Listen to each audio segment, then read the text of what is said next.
पितामह भीष्म ने कहा, गोविंद मुझे ये बताओ कि मुझे ये कौन से जन्म के कर्म का फल मिला है। ठाकुर जी ने कहा, बोले आप स्वयं देखो। पितामह भीष्म ने कहा, बोले मुझे 100 जन्मों की याद है।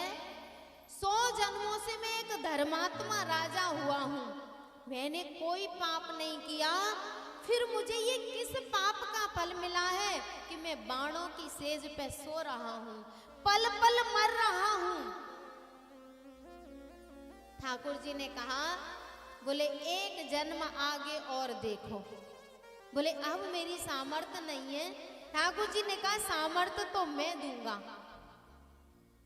और जैसे ही पितामह भीष्म से ठाकुर जी ने कहा तो देखा उस जन्म में भी राजा थे, घोड़े पे सवार होके जा रहे थे। रास्ते में एक दुमई पड़ी थी। दुमई एक सर्प होता है जिसका दोनों तरफ मुंह होता है। उन्होंने सोचा कि ये घोड़े की टापों से मर जाएगी, तो भाले की नोक पे लेके उसको फेंका, और जैसे ही फेंका तो वो कांटों के झाड़ पे गिर गई, और 7 दिन तक कांटे उसके शरीर में चले गए और वो निकल नहीं पाई, सूख सूख के मर गई। 7 दिन में उसके प्राण निकले। तो उस पाप के फल को पितामह आज भुगत रहे हैं। पितामह भीष्म ने कहा, बोले मैं तो उसको बचाना चाहता था, मैं उसको मारना थोड़ा ही चाहता था, वो तो गलती से कांटों के झाड़ पे गिर गई, फिर मुझे इसका दंड क्यों मिल रहा है। और ठीक है, उसको मारने का पाप हो गया तो मैंने 100 जन्म ले लिए, तब से उस पाप का फल मुझे क्यों नहीं भोगना पड़ा, अब क्यों भोग रहा हूं। और बात भी सही है। तब भगवान ने बहुत प्यारी बात कही। बोले पितामह, जाने अनजाने में पाप तो सबसे होते हैं, जान के और कभी अनजाने में भी पाप होते हैं, और सभी को पाप भोगने पड़ते हैं। अवश्यमेव भोक्तव्यम कृतं कर्म शुभम न भोक्तम क्षीयते कर्म कल्पकोटि शतैरपि।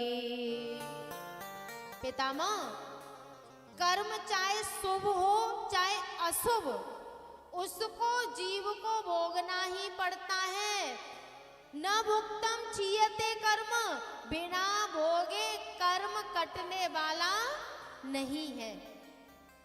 कल्पकोटि शतैरपि, चाहे 100 कल्प हो जाएं, लेकिन जब तक हम कर्म को भोग नहीं लेंगे तब तक पीछा छूटने वाला नहीं है। तो बोले बीच में क्यों नहीं भोगना पड़ा। तब बहुत प्यारी बात कही। बोले जब जीव धर्म से जुड़ा रहता है, सत्कर्म से जुड़ा रहता है, तो उसके पाप कर्म मूर्छित पड़े रहते हैं, और जैसे ही अधर्म से जुड़ जाता है तो उसके जो मूर्छित पाप है ना, वो उसको भोगने ही पड़ते हैं। पितामह भीष्म से कौन सा अपराध हो गया जिसके कारण उनको ये भोगना पड़ रहा है। प्यारे, कभी कभी जीव कर्म करते करते ये भूल जाता है कि हम कर्म कर रहे हैं कि कुकर्म कर रहे हैं, सत्कर्म कर रहे हैं या पाप कर्म कर रहे हैं। पितामह भीष्म ने संकल्प किया था, बोले मैं आजीवन ब्रह्मचारी रहूंगा, और जो इस गद्दी पर बैठेगा उसमें अपने पिता के दर्शन करूंगा, उसको अपने पिता के भाव से देखूंगा। लेकिन उस वचन को पूरा करते करते पितामह भीष्म ये भी भूल गए कि मैंने ये संकल्प नहीं लिया था कि ये गद्दी दुराचारियों के हाथ में पहुंच जाएगी तो भी मैं इसकी रक्षा करता रहूंगा। ये संकल्प नहीं लिया था कि ये गद्दी अंधों के हाथ में पहुंच जाएगी तो भी मैं इसकी रक्षा करता रहूंगा। प्यारे, किसी की बाहर से फूट जाए तो ज्यादा खतरा नहीं है, लेकिन जब अंदर की फूट जाती है तो मामला ज्यादा खतरनाक हो जाता है। न पश्यति जन्मांधो कामांधो नैव पश्यति, न पश्यति मदोन्मत्तो अर्थी दोषं न पश्यति। चार प्रकार के अंधे होते हैं। एक तो जन्मांध, जो जन्म से ही अंधा पैदा होता है। एक कामांध, जो कामनाओं से अंधा हो गया है। एक कामना पूरी हुई तब तक दूसरी उत्पन्न, दूसरी पूरी हुई तब तक तीसरी उत्पन्न। न पश्यति मदोन्मत्तो, जो मद में अंधे हो गए हैं उनको भी दिखाई नहीं देता। अर्थी दोषम न पश्यति। प्यारे, अगर किसी की बाहर की फूट गई है और ज्ञान वैराग्य के चक्षु सही हैं तो खतरे की बात नहीं है, लेकिन बाहर की तो खूब बड़ी बड़ी हैं, बढ़िया हैं, और अंदर की ज्ञान और वैराग्य की फूट गई हैं तो उससे बड़ा अंधा कोई नहीं है। गद्दी धृतराष्ट्र जैसे मोही के हाथ में पड़ गई है, जो सत्य और असत्य का भी फैसला नहीं कर पा रहा।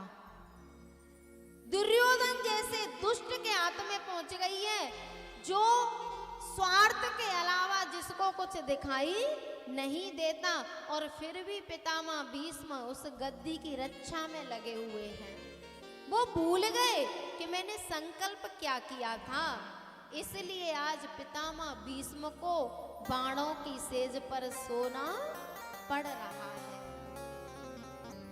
प्यारे, समय बड़ा बलवान होता है, और जैसा समय आए इंसान को उस समय को निकाल लेना चाहिए। लेकिन संकल्प जब ले लेते हैं ना, तो कभी कभी हम जिस चीज का संकल्प लिया है उसी को भूल के और उसके पोषण में लगे रहते हैं तो जिंदगी नरक हो जाती है। पितामह भीष्म महाभारत के नायक हैं, लेकिन सही बात तो ये है कि पितामह भीष्म से दुखी पूरे महाभारत में शायद ही कोई रहा हो। पल पल पर अपमान, पल पल पर ग्लानि। ठाकुर जी ने कहा, पितामह अब आप कुकर्म से जुड़ गए, धृतराष्ट्र जैसे अंधे के सेनापति हो गए, इसलिए आपको इस बाणों की सेज पर सोना पड़ा है।